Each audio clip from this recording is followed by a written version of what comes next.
Хочу рассказать историю, которая случилась со мной прошлой осенью. В тот момент я находился один дома. Уже хотел ложиться спать, но социальные сети не отпускали меня. Листая очередной паблик, я услышал, как со стороны улицы раздался пронзающий скрип.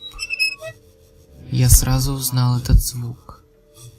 Это звук старых детских качелей на площадке около дома.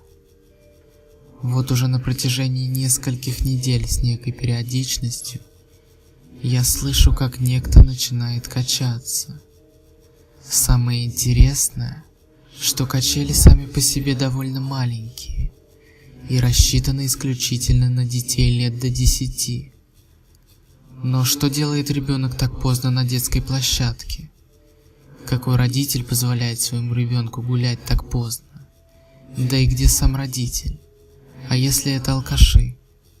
Нет, взрослый не сможет залезть в эти маленькие качели. Просто не поместится. Да и ноги деть некуда. А если это родитель, который много работает и просто хочет провести время со своим ребенком, но так поздно? Если бы это было всего один раз. Но это продолжается не одну неделю. И продолжается по несколько часов. Я выглянул в окно. Из окна напрямую качели не было видно, так как близлежащие к дому деревья мешали просмотру.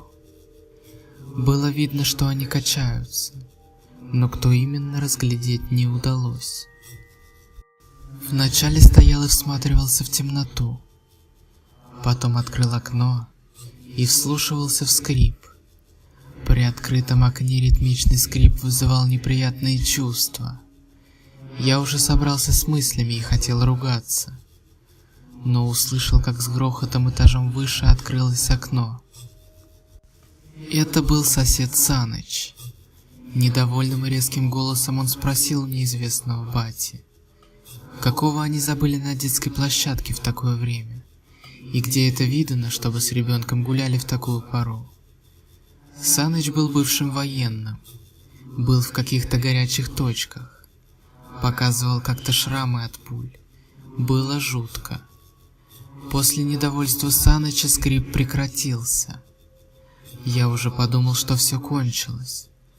Но через некоторое время, минут через 5, скрип возобновился и стал еще более резкий и назойливый. Мне на момент показалось, что в этот скрип была вложена злость. Качаются ночью назло. Я услышал, как Саныч, громко матерясь, спустился из квартиры. Видел, как он идет к детской площадке. Я подумал, что кому-то очень не повезет. Потом сработало некоторое чувство самооправдания, и я стал всматриваться в темноту.